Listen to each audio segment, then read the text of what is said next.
Hello everyone, welcome to CUET zone. आज हम most expected questions की सीरीज़ में एक और वीडियो लेके आ गए हैं।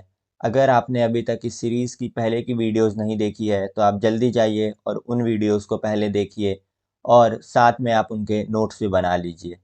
ये क्वेश्चंस बहुत ज़्यादा हेल्पफुल हैं आपके एग्ज़ाम के पॉइंट ऑफ व्यू से, क्योंकि इसी तरीके के क्वेश्चंस जो हैं वो आपको आपके एग्ज़ाम में देखने को मिलेंगे। अगर आपने अभी तक हमारा टेलीग्राम चैनल भी ज्वाइन नहीं किया है, तो इस वीडियो के डिस्क्रिप्शन में आपको हमारे टेलीग्राम चैनल का लिंक मिल जाएगा। आप जल्दी से जाके उसको भी ज्वाइन कर लीजिए। आपको वहाँ हर शाम काफ़ी सारे क्विज़ेज़ देखने को मिलेंगे, जो कि आपके एग्ज़ाम के लिए काफ़ी ज़्यादा इम्पोर्टेंट हैं। तो चलिए आज हम शुरू करते हैं हमारे पहले सवाल के साथ। तो हमारा आज का पहला क्वेश्चन जो है, वो है who was the mother of Mahavira? Mahavira या फिर जिन्हें महावीर भी बोलते हैं, ये जैन धर्म के एक तीर्थंकर हैं। इनकी माता का नाम त्रिशला है, जो कि महावीर की माता है। इन्हें अलग-अलग नामों से भी जाना जाता है, जैसे कि प्रियाकर्णी या फिर विदयदता या फिर त्रिशला माता। ये वाइफ थी सिद्धार्थ की, जो कि एक क्षत्रिय किंग थे, जिस जगह का नाम था कुंडाग्राम। आज अगर आप कुंडाग्राम को ढूंढेंगे तो वो आपको आज के बिहार में मिलेगा। तिरछला जो हैं, उनका भी जन्म एक राजकुमारी के तौर पे राजशाही परिवार जो कि लिच्छवी अम्पायर था वहाँ पे हुआ था। जैन टेक्स्ट के अकॉर्डिंग तिरछला जो हैं वो किंग चेतक की बहन थी और वो पृष्व की फॉलोअर थी, अर्थात वो जो थे वो 23rd तीर्थंकर थे। त्रिशला जो है उन्होंने महावीर को जन्म दिया था, जिनको वर्धमान के नाम से भी जाना जाता है। इन्होंने इनको 599 बीसीई में जन्म दिया था। जैन ट्रेडिशन के हिसाब से त्रिशला जो हैं उनको 14th ऑस्पिशियस ड्रीम्स आए थे महावीर के जन्म के पहले, जिसको रॉयल एस्ट्रोलॉजर्स ने बताया था। इसको इंटरप्रिटेट किया था कि एक साइन है ग्रेट डेस्टिनी का, और उसके बाद जो महावीर थे उनका जन्म हुआ था। महावीर के बारे में भी हम कुछ जान लेते हैं, जैसे कि ये एक स्पिरिचुअल टीचर थे और ये फाउंडर थे जैनिज़्म के। जैनिज़्म में लगभग 24 तीर्थंकर हुए हैं, जिनमें से हमें सबसे ज़रूरी जो है पढ़ना वो है महावीर के बारे में, क्योंकि इन्होंने ही जैन धर्म को उसकी पूरी तरीके से इंडियन सबकॉन्टिनेंट पे पहचान दिलाई थी। इनका जन्म 599 बीसीई में हुआ था कुंडाग्राम में, जैसा मैंने अभी आपको बताया, जो कि बिहार में है। और ये किंग सिद्धार्थ और क्वीन त्रिशला के पुत्र थे। महावीर जो हैं उनका असली नाम वर्धमान था, जिसका मतलब होता है वन हु ग्रोज। इन्होंने 30 साल की उम्र में दुनिया के मोह माया से, परिवार के मोह माया से और एक राजकुमार के जीवन से त्याग ले लिया। इन्होंने अपने 12 साल अगले मेडिटेशन किया, सेल्फ डिसिप्लिन किया। इन्होंने इनलाइटनमेंट प्राप्त करी और साथ में इन्होंने खुद को आज़ाद कर लिया बर्थ और डेथ की साइकिल से। इनलाइटनमेंट मिलने के बाद महावीर जो थे उन्होंने अपने फ़िलॉसफ़ी, अपने प्रिंसिपल को पढ़ाना शुरू किया, सिखाना शुरू किया, जिसको उन्होंने नाम दिया जैनिज़्म। इन्होंने हमेशा बढ़ावा दिया नॉन वायलेंस को, यानी कि अहिंसा को, कंपैशन को, यानी कि करुणा को, और इन्होंने ये भी बताया कि स्पिरिचुअल सेल्फ रियलाइजेशन कितना ज़रूरी है। इन्होंने सभी फॉर्म ऑफ वायलेंसेस को पूरी तरीके से अवॉइड करने को बोला है, और इन्होंने कहा है कि किसी भी इंसान या किसी भी एनिमल या इंसेक्ट, कोई भी ऐसी वस्तु जो कि जीवित है, उसको कभी भी हमें नुकसान नहीं पहुंचाना चाहिए। और उन्होंने साथ में ये भी सिखाया है कि इन्वायरमेंट को बचाना, इन्वायरमेंट को प्रिजर्व करना हमारे लिए कितना ज़रूरी है। इन्होंने कई सारी चीज़ें हमें सिखाई है, और आज मिलियन ऑफ जैन्स जो हैं वर्ल्ड वाइड, वो इनको फॉलो करते हैं और इनके प्रिंसिपल्स को आज भी हम पूरी दुनिया में फॉलो करते हैं। अगले सवाल की तरफ हम जब बढ़ते हैं, तो हमारा अगला सवाल है, who amongst the following also had the name Devanama Piyadasi. देखिए, देवनमा पियादसी, जिसको हम बोलते हैं देवनमा प्रिया प्रियदर्शिन भी इसको कहा जाता है, ये ऑफिशियल टाइटल था जो भारत के एम्परर थे अशोका। इन्होंने 268 बीसीई से 232 बीसीई तक रूल किया था। इस टाइटल को अगर हम इंग्लिश में ट्रांसलेट करेंगे तो वो बनता है बिलव्ड ऑफ द गॉड्स, या फिर he who looks on with affection. और ये दिखाता है अशोका के डीप कमिटमेंट को टूवर्ड्स बुद्धिज़्म। उनकी डिज़ायर को दिखाया जाता है कि किस तरीके से वो बौद्धिज़्म को चाहते थे और बौद्धिज़्म धर्म को फॉलो करते थे। अशोका जो थे वो एक बहुत पावरफुल रूलर थे, जिन्होंने इंडियन सबकॉन्टिनेंट को पूरी तरीके से लगभग जीत लिया था, उसको अपने एम्पायर में शामिल कर लिया था। और इनको जाना जाता है काफ़ी ज़्यादा, कलिंगा वॉर के बाद खुद को कन्वर्ट किया था इन्होंने बौद्धिज़्म में, और किस तरीके से इन्होंने बाद में प्रमोट किया था नॉन वायलेंस को, टॉलरेंस को और मोरल वैल्यूज़ को। इन्हें क्रेडिट दिया जाता है बौद्धिज़्म को पूरे एशिया में फैलाने का, और जो रॉक एडिक्ट्स हैं, पिलर इंस्क्रिप्शंस हैं, वो हमें जानकारी देती है और ज़्यादा उस समय के इनके आइडियाज़ और इनके शासन के बारे में। अशोका की लेगेसी जो है वो आज भी चल रही है और लोगों को इंस्पायर कर रही है पूरी दुनिया में, और इनको अभी तक का भारत का one of the greatest emperor माना जाता है भारत इतिहास में। अगले सवाल की तरफ हम बढ़ते हैं। तो who was the first person to walk in space. तो देखिए, जो पहले पर्सन थे जिन्होंने वॉक किया था स्पेस में, वो एक सोवियत कॉस्मोनॉट थे जिनका नाम था एलेक्सी लियोनोव। 18 मार्च 1965 को, यानी कि 18 मार्च 1965 को लियोनोव जो थे वो पहले व्यक्ति बनते हैं जो कि स्पेस क्राफ्ट से बाहर निकले थे और स्पेस में फ्लोट किए थे फ्रीली। हिस्टोरिक स्पेस वॉक जो था ये वॉस्कोड 2 नाम का मिशन था, जो कि सोवियत यूनियन के द्वारा लॉन्च किया गया था, उसका एक पार्ट था। 12 मिनट तक ये स्पेस में रहे थे, और स्पेस में रहने को, यानी कि स्पेसशिप के बाहर रहने को हम बोलते हैं स्पेस वॉक। तो हम ये भी कह सकते हैं कि 12 मिनट तक इन्होंने स्पेस वॉक किया था। लियोनोव जो हैं वो फ्लोट करते रहे थे स्पेस क्राफ्ट के बाहर, और उन्होंने कई सारे एक्सपेरिमेंट्स किए उस 12 मिनट के दौरान, जिसमें था इन्होंने अर्थ की फ़ोटोग्राफ्स लिए, इन्होंने वेटलेसनेस का क्या फ़र्क पड़ता है ह्यूमन बॉडी के ऊपर, उसको एक्सपीरियंस किया। यह स्पेस वॉक जो था ये एक मेजर माइलस्टोन था history of human space flight में।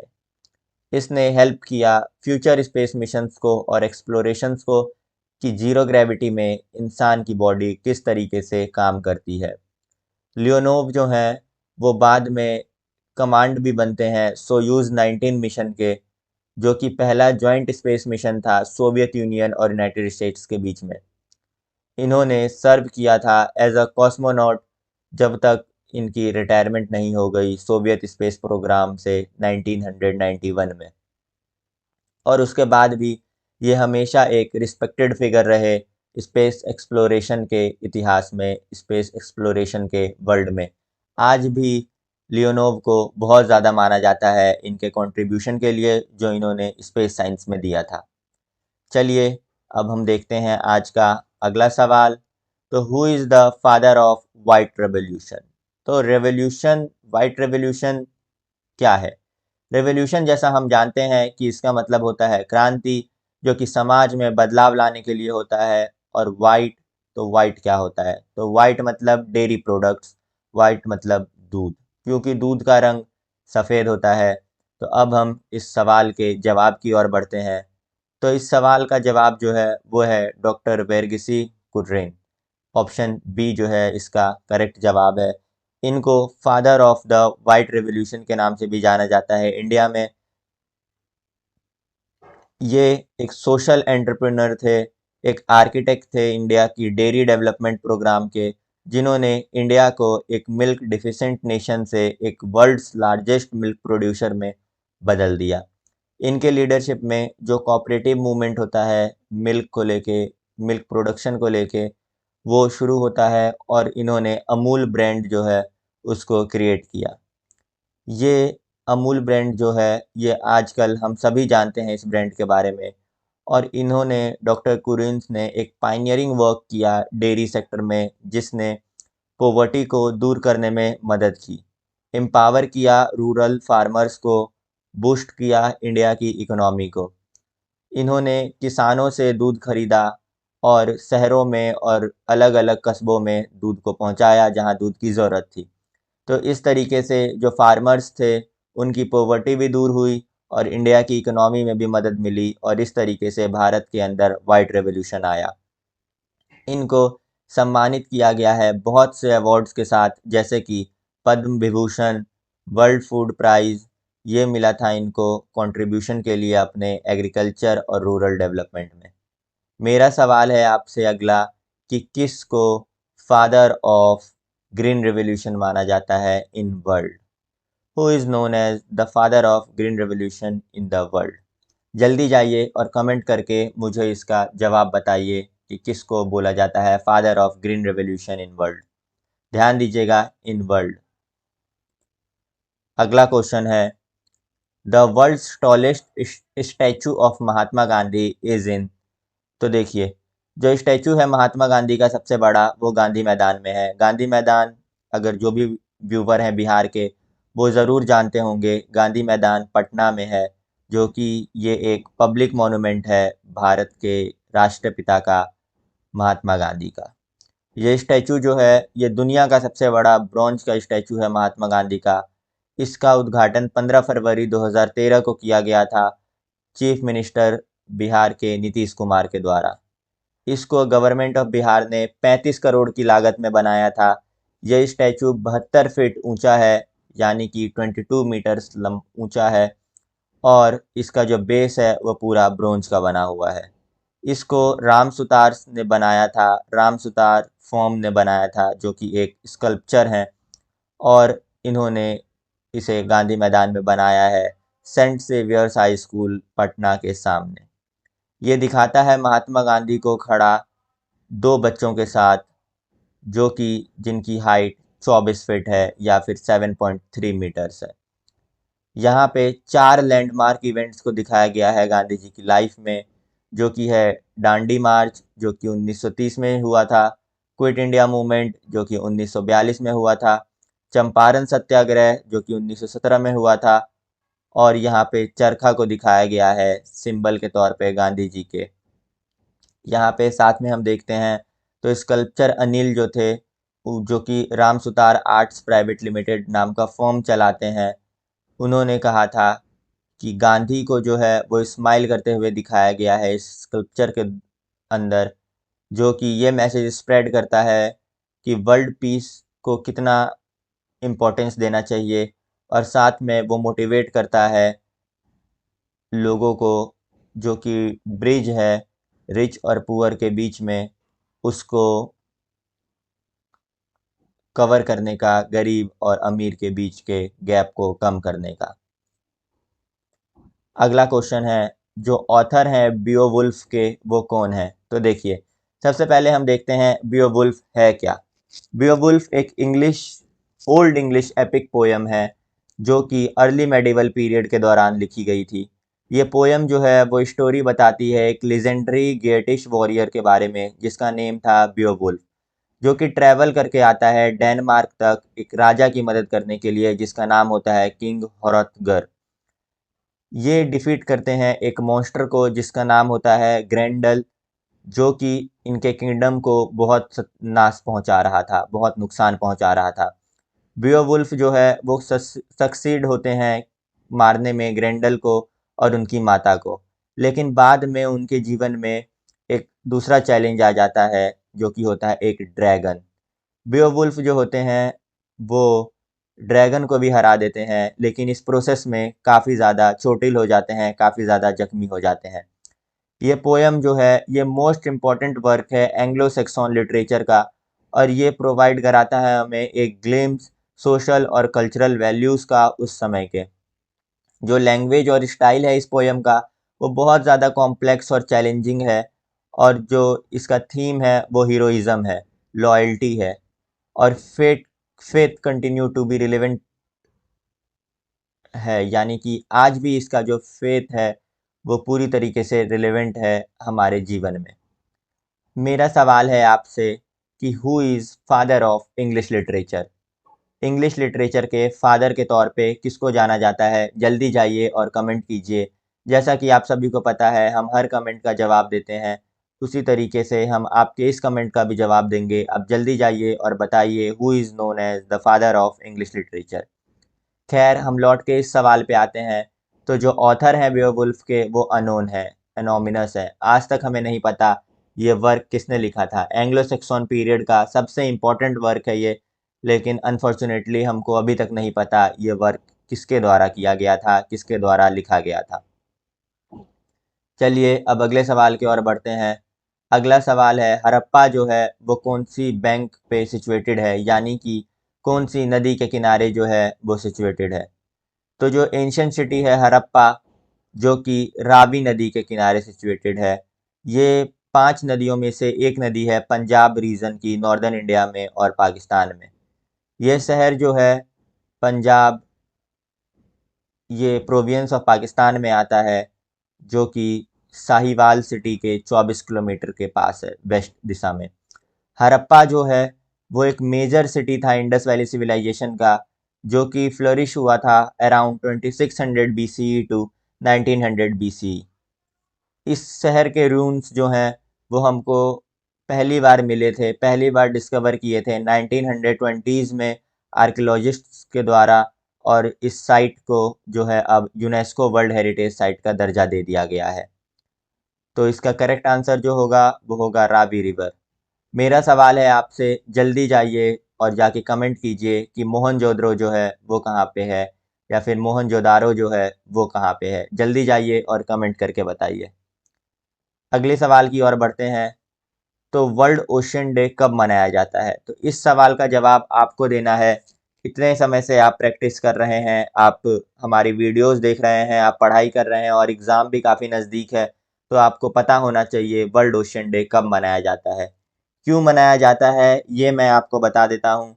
2008 में यूनाइटेड नेशंस ने ये डिसाइड किया था कि वर्ल्ड ओशियन डे मनाया जाएगा, जिससे लोगों के बीच में ओशियन को लेके जागरूकता बढ़ाई जा सके। ओशियन हमारे लिए, हमारी धरती के लिए कितना कुछ करते हैं उसके बारे में हमें पता चल सके, और इस चीज़ को बढ़ावा देने के लिए वर्ल्ड ओशियन डे ऑब्ज़र्व किया जाता है 2008 से यूनाइटेड नेशंस के द्वारा। और दुनिया के लगभग सभी देश जो हैं वो इस डे को मनाते हैं, एजुकेट करने के लिए लोगों को टुवर्ड्स ओशियंस।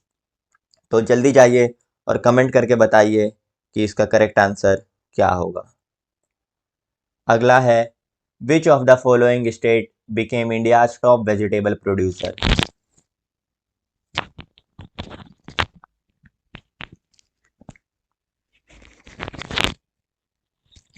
तो देखिए इसका करेक्ट आंसर जो होगा वो होगा उत्तर प्रदेश।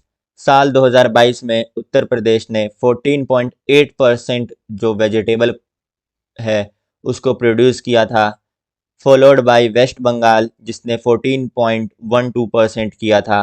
फिर तीसरे नंबर पे मध्य प्रदेश था 10.3%, फिर बिहार था 8.89% और फिर महाराष्ट्र था 8.4%। तो जो करेक्ट आंसर होगा वो होगा 14.8% के साथ हमारा उत्तर प्रदेश। उत्तर प्रदेश के चीफ मिनिस्टर का नाम योगी आदित्यनाथ है, जो कि बीजेपी के एक नेता हैं। चलिए अब हम अगले सवाल की ओर बढ़ते हैं। Who amongst the following has been appointed as the Director General of Geological Survey of India?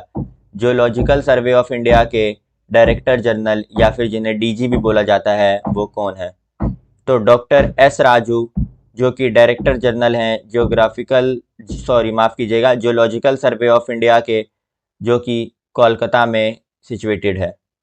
इन्होंने श्री RS गरखाल को सक्सीड किया है, और उसके बाद इन्होंने अपना अज्यूम जो है वो ऑफिस किया है, अपना ऑफिस जो है वो अज्यूम किया है। चलिए अब हम अगले सवाल की ओर बढ़ते हैं। स्टडी ऑफ यूनिवर्स को किस नाम से जाना जाता है? तो हम इन चारों ऑप्शंस के बारे में जानेंगे। तो देखिए, हाइड्रोग्राफी जो है वो अप्लाइड साइंस का एक ब्रांच है जो कि डील करता है फिजिकल फीचर्स को, ओशन के, सीज के, कोस्टल एरियाज के, लेक्स के और रिवर्स के, उनको मेज़र करने में ये हेल्प करता है। और इनकी जो पढ़ाई होती है, इनकी जो स्टडी होती है, इसको हाइड्रोग्राफी बोलते हैं। वहीं पे रेडियोलॉजी जो है वो एक मेडिकल डिसिप्लिन है जो कि इस्तेमाल करता है मेडिकल इमेजिंग को डायग्नोस करने के लिए अलग अलग बीमारियों को और पता लगाने को कि ह्यूमन बॉडी और एनिमल में वो बीमारी कहाँ पे मौजूद है। जैसे कि सिटी स्कैन और एमआरआई, ये सब रेडियोलॉजी के एक एग्जाम्पल हैं जिसमें इमेजेस को यूज़ किया जाता है बीमारी को, डिजीज़ को समझने के लिए। अगला है हमारा कॉस्मोलॉजी। तो ये एक ब्रांच ऑफ फिज़िक्स है या फिर मेटाफिज़िक्स है जो कि डील करता है नेचर ऑफ द यूनिवर्स को, यानी कि स्पेस में चलने वाली चीज़ों को, स्पेस में होने वाली चीज़ों को ये मॉनिटर करता है, उसके बारे में स्टडी करता है, उसको हम कॉस्मोलॉजी बोलते हैं। तो इसका करेक्ट आंसर कॉस्मोलॉजी होगा, लेकिन हमारे पास एक और ऑप्शन है सीस्मोलॉजी। तो ये साइंटिफिक स्टडी होती है अर्थक्वेक्स की, किस अर्थक्वेक ने कितना डैमेज पहुंचाया है, कैसे आया है, उसका एपिसेंटर कहाँ था, उसका रेक्टर स्केल पे कितनी तीव्रता थी, इन सभी की जो स्टडी होती है, साइंटिफिक स्टडी होती है, उसको सिस्मोलॉजी बोलते हैं। आशा करता हूँ आप सभी इस सवाल को बहुत अच्छे से समझ गए होंगे। तो चलिए हम आगे बढ़ते हैं और अगला सवाल देखते हैं। अगला सवाल देखने से पहले आप सभी को बताना है कि एक स्टडी होती है जिसको हम बोलते हैं लिंग्विस्टिक्स। लिंग्विस्टिक्स मतलब क्या होता है, वो किस चीज़ की स्टडी होती है? आप जल्दी जाइए और जाके कमेंट करके बताइए। चलिए हम बढ़ते हैं हमारे अगले सवाल की ओर। अगर आपने अभी तक मेरे सभी पूछे गए सवालों का जवाब नहीं किया है तो पहले आप उनका जवाब कीजिए और उसके बाद फिर हम आगे बढ़ते हैं इस वीडियो में। तो चलिए, which of the following country is commonly known as the land of golden fleece? तो देखिए, जिस कंट्री को कॉमनली जाना जाता है the land of golden fleece के तौर पे, उसको हम जानते हैं ऑस्ट्रेलिया के नाम से। ऑस्ट्रेलिया जो है उसको the land of the golden fleece इसलिए बोला जाता है क्योंकि वहाँ पे वुल जो है, यानी कि ऊन जो है, वो प्रोड्यूस किया जाता है बहुत ज़्यादा संख्या में। जॉर्जिया को भी बोला जाता है, जो कि एक कॉकेशियन नेशन है, इसको भी बोला जाता है the land of the golden fleece, लेकिन यहाँ पे जॉर्जिया ऑप्शन में नहीं है, इसीलिए ऑस्ट्रेलिया जो है ये करेक्ट आंसर होगा इस सवाल का। चलिए अब हम बढ़ते हैं हमारे अगले सवाल की तरफ। Megasthenes the ambassador of Seleucus Nicator at the Mauryan court in Pataliputra wrote an account of the period in his book. तो देखिए, इसका करेक्ट आंसर होगा इंडिका। बहुत से एग्जाम्स में पूछा गया है, सवाल को घुमा फिरा के पूछा जाता है, लेकिन यही पूछा जाता है कि इंडिका किसने लिखा है। तो आप ध्यान रखिएगा, मेगास्थनीज ने इंडिका को लिखा था।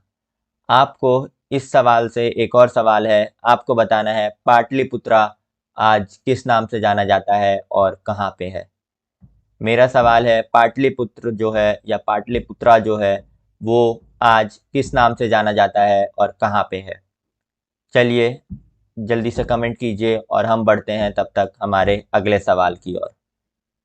जब अलेक्जेंडर ने इंडिया को इन्वेड किया था तो मगध जो था वो रूल हो रहा था किस डायनेस्टी के द्वारा? तो देखिए, जब अलेक्जेंडर द ग्रेट जो होते हैं वो इंडिया को इन्वेड करते हैं 326 बीसीई में, तो मगध जो था उसे रूल किया जा रहा था नंदा डायनेस्टी के द्वारा। जो नंदाज थे वो पहले एम्पायर बिल्डर थे इंडियन हिस्ट्री के अंदर, एंशंट इंडिया में, और इनका रूल जो था वो सिग्निफिकेंट ट्रांजेक्शन था अर्लियर किंगडम से एक more centralized and bureaucratic system of governance में। जो नंदा हैं उन्हें जाना जाता था उनके वेल्थ के लिए, मिलिट्री के लिए और एडमिनिस्ट्रेटिव रिफॉर्म्स के लिए। और उनके टाइम पे इंडिया में इकोनॉमिक प्रोस्पेरिटी भी बहुत आई थी, लेकिन इनका एम्पायर जो था वो काफ़ी छोटा था और उसके बाद उन्हें ओवरथ्रो कर दिया जाता है चंद्रगुप्त मौर्य के द्वारा with the help of Kautilya. और वो एक नया इस्टेब्लिश करते हैं एम्पायर जिसका नाम होता है मौर्यन डायनेस्टी, जो कि उनसे भी ज़्यादा पावरफुल होती है और लगभग पूरे इंडियन सब कॉन्टिनेंट पे अपने एम्पायर को स्प्रेड करती है। आपसे मेरा सवाल है, अभी मैंने एक व्यक्ति का नाम लिया कौटिल्य, आपको जाके कमेंट करना है कि कौटिल्य को और किस नाम से जाना जाता है। जल्दी जाइए और जाके कमेंट कीजिए कि कौटिल्य जो हैं, जो कि चंद्रगुप्त मौर्य के गुरु भी थे, आपको जल्दी जाना है और बताना है कौटिल्य को और किस नाम से जाना जाता है। जल्दी जाइए और कमेंट कीजिए। अगला सवाल है, who can be considered as the first national ruler of the India. पहला नेशनल रूलर कौन था भारत का? तो आप देख सकते हैं ये मौर्य एम्पायर है। कितना बड़ा एम्पायर था, ये बांग्लादेश से लेके अफगानिस्तान तक फैला हुआ था, पूरा पाकिस्तान। ये मैं उन जगहों की बात कर रहा हूँ जो आज हैं, उन सभी जगहों में ये पूरा मौर्यन एम्पायर जो था वो फैला हुआ था। जो पहले किंग थे जिनको नेशनल रूलर ऑफ इंडिया बोला जा सकता है, वो चंद्रगुप्त मौर्य थे। ये फाउंडर थे मौर्यन एम्पायर के, जो कि लार्जेस्ट एम्पायर था एंशियंट इंडिया के अंदर। इन्होंने प्रेजेंट डे के इंडिया, पाकिस्तान, बांग्लादेश के ऊपर लगभग पूरी तरीके से इनका वर्चस्व था, पूरी तरीके से इनका एम्पायर था। चंद्रगुप्त जो थे वो बहुत बड़े एक मिलिट्री लीडर थे और एडमिनिस्ट्रेशन चलाने में भी वो काफ़ी अच्छे थे और उनकी कदम कदम पे मदद करते थे उनके गुरु कौटिल्य। मैंने पिछले स्लाइड में, पिछले क्वेश्चन में आपसे सवाल पूछा था कौटिल्य को किस नाम से जाना जाता है, और अगर आपने अभी तक भी उसका जवाब नहीं दिया है तो जल्दी जाइए और जाके जवाब दीजिए। चलिए हम बढ़ते हैं हमारे अगले सवाल की तरफ। हमारा अगला सवाल है, विच of the following Vedas deals with magic spells and which craft. तो देखिए, जो अथर्ववेद है जो कि डील करता है मैजिक स्पेल्स और विच क्राफ्ट में, ये चार वेदास में से एक है, जैसे कि ऋग्वेदा, यजुर्वेदा, सामवेदा। और ये माना जाता है कि इसको फर्स्ट मिलेनियम बीसी में कंपोज किया गया था। जो अथर्ववेदा है उसके अंदर बहुत से मंत्र हैं, स्पेल्स हैं, जो कि यूज़ किए जाते हैं वैरायटी ऑफ पर्पसेस के द्वारा, जैसे कि हीलिंग के लिए, प्रोटेक्शन के लिए, success in love and war के लिए। बहुत से मंत्र जो हैं उन्हें ऐसा माना जाता है कि वो रिलेटेड हैं विच क्राफ्ट के, यानी कि जादू टोना के और सुपर नेचुरल चीज़ों के। और ये दिखाता है पॉपुलर बिलीफ्स एंशियंट इंडिया के और प्रैक्टिसेस को भी।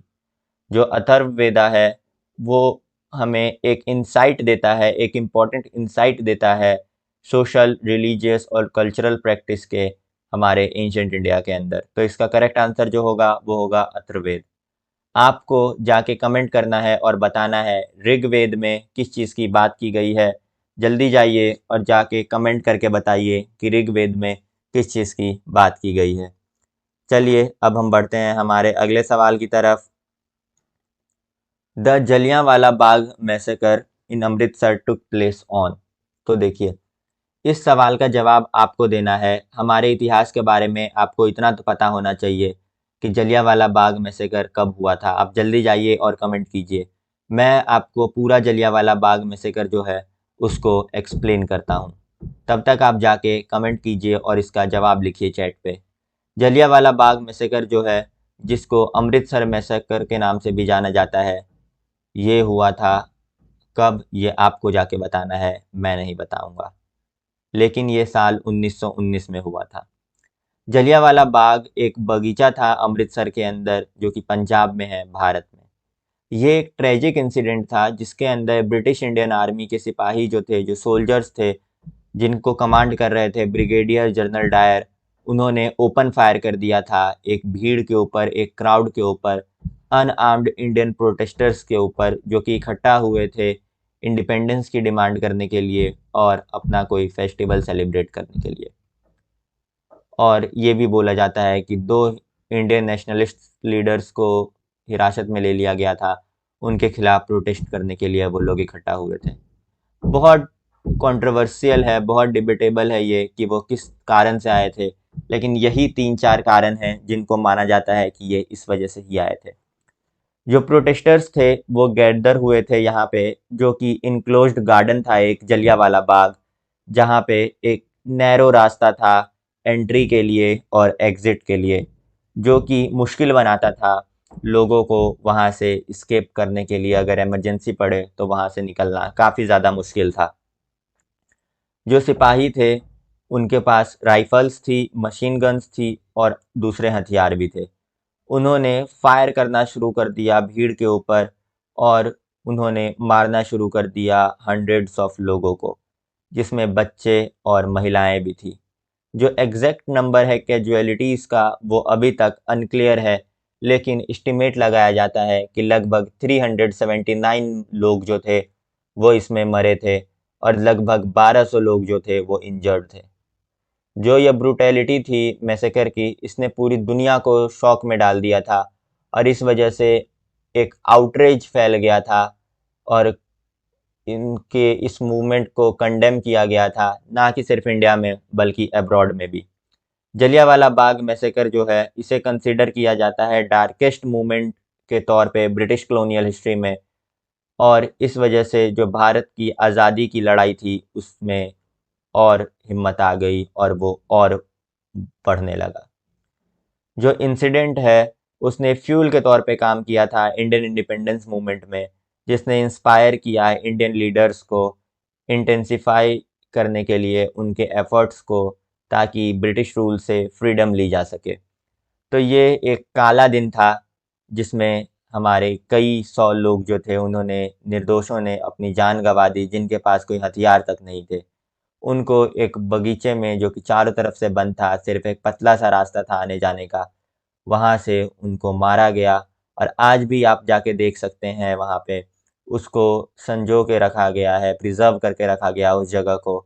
और आपको वो चीज़ें, वो गोलियों के निशान, वो कुआं जिसमें लोग कूद के मरे थे, आज भी आपको हॉन्ट करेंगे। चलिए हम बढ़ते हैं हमारे अगले सवाल की तरफ। टीपू सुल्तान जो कि एक रूलर थे, वो कहाँ के रूलर थे? तो देखिए, टीपू सुल्तान जो थे, जिन्हें टाइगर ऑफ मैसूर के नाम से भी जाना जाता है, वो किंगडम ऑफ मैसूर के, जो कि साउथ इंडिया में इस्टेब्लिश था, वहाँ के राजा थे। इनका जन्म 20 नवंबर 1750 को हुआ था और ये सुल्तान हैदर अली जो कि मैसूर के थे उनके बड़े बेटे थे। टीपू सुल्तान जो है वो एक स्किल्ड मिलिट्री कमांडर थे, जिन्होंने ब्रिटिश ईस्ट इंडिया कंपनी के खिलाफ कई सारे युद्ध लड़े। इनको जाना जाता है इनके इनोवेटिव मिलिट्री टैक्टिक्स के लिए, जैसे कि इन्होंने अपनी लड़ाई में रॉकेट आर्टिलरी का यूज़ किया था और इन्होंने ब्रिटिश कॉलोनियलिज्म का बहुत ही अच्छे से मुंहतोड़ जवाब दिया था। टीपू सुल्तान जो हैं वो अपने आर्ट को लेके काफ़ी ज़्यादा फेमस थे। उन्हें आर्ट, आर्किटेक्चर, म्यूज़िक, लिटरेचर में बहुत ज़्यादा इंटरेस्ट था और वो एक स्कॉलर भी थे और साथ में एक लिंग्विस्ट भी थे, जो कि कई सारी भाषाएं बोल सकते थे, जैसे कि Persian, Arabic and Urdu. Tipu Sultan जो हैं उनका जन्म, माफ़ कीजिएगा, टीपू सुल्तान जो हैं उनकी मृत्यु एक बैटल में हुई थी 4 मई 1799 में, यानी कि 1799 में, 4th ऑफ मई को, जब ये ब्रिटिश ईस्ट इंडिया कंपनी के खिलाफ फोर्थ एंग्लो मैसूर वॉर लड़ रहे थे। इनकी लीगेसी जो है वो आज भी चली आ रही है और आज भी उसको डिस्कस किया जाता है पूरे भारत के अंदर। चलिए अब हम हमारे अगले सवाल की ओर बढ़ते हैं और हमारे आज के आखिरी सवाल की तरफ। भीमबेटका जो है, जो कि एक यूनेस्को वर्ल्ड हेरिटेज साइट है, जो कि रायसन डिस्ट्रिक्ट मध्य प्रदेश में है भारत में। ये एक काफ़ी फेमस रॉक शेल्टर्स है, जो कि एक सिग्निफिकेंट कलेक्शन है प्री हिस्टोरिक पेंटिंग्स और रॉक आर्ट का। ये पेंटिंग जो है, ऐसा माना जाता है ये लगभग 30,000 साल पुरानी है और इसमें कई सारे सीन्स को डिपिक्ट किया गया है, जो कि दिखाता है डेली लाइफ, एनिमल्स और हंटिंग को और रिलीजियस बिलीफ्स को एंशियंट पीपल के बीच में, जो कि उस एरिया में रहते थे। इस साइट को आर्कियोलॉजिकल एविडेंस के तौर पे भी माना जाता है ह्यूमन सेटलमेंट के लिए पैलेलिथिक एज के दौरान और मेडिवल पीरियड के दौरान। भीमबेटका जो है उसे कंसीडर किया जाता है ओल्डेस्ट और लार्जेस्ट प्री हिस्टोरिक आर्ट, और माना जाता है कि यहाँ पे बहुत से जो हमारे एंशियंट लोग थे, जो प्री हिस्टोरिक लोग थे, वो लोग रहते थे। तो ये काफ़ी ज़्यादा पॉपुलर है यहाँ की पेंटिंग्स। यहाँ पे आपको कई सारे चित्र देखने को मिल जाएंगे, जैसा कि आप इस पिक्चर में भी देख सकते हैं। जो कि लोग बनाते थे उस समय, और ये एग्जाम्पल है उस समय के आर्ट का, कि किस तरीके से लोगों ने आर्ट करना शुरू किया था, किस तरीके से सामने जो लोगों को चीज़ें दिखती थी वो लोग वहाँ पे पेंट करते थे, वहाँ पे लोग बनाते थे। आशा करता हूँ आपको आज के सभी सवाल अच्छे लगे होंगे और आपने इन सभी क्वेश्चंस का नोट बना लिया होगा। अगर आपने अभी भी इनके नोट्स नहीं बनाए तो आप दोबारा से पूरी वीडियो देखिए और जाके उनके नोट्स बनाइए। आप सभी ने सभी सवालों का जवाब दे दिया होगा कमेंट में। मैं सभी के कमेंट्स देखूंगा और सभी के रिप्लाई भी करूंगा। Thank you for watching today's session. फिर से मैं कह रहा हूँ, अगर आपने अभी तक हमारा टेलीग्राम चैनल ज्वाइन नहीं किया है तो आप जाके हमारे टेलीग्राम चैनल को ज्वाइन कर लीजिए। वहाँ हम डेली काफ़ी सारे क्विज़ कराते हैं। और अगर आपने अभी तक हमारा चैनल भी सब्सक्राइब नहीं किया है तो जल्दी से जाइए और सब्सक्राइब के बटन को दबा के हमारा चैनल जो है उसे सब्सक्राइब कर लीजिए, ताकि जब भी हम कोई वीडियो डालें तो आपको वो वीडियो सबसे पहले मिल जाए और आप जल्दी से उनके नोट्स बना लें, क्योंकि इस एग्ज़ाम में आगे रहना बहुत ज़रूरी है दूसरों से। तो इसीलिए चलिए आप पढ़ाई कीजिए और मिलते हैं हमारी अगली वीडियो में। Thank you for watching. Bye.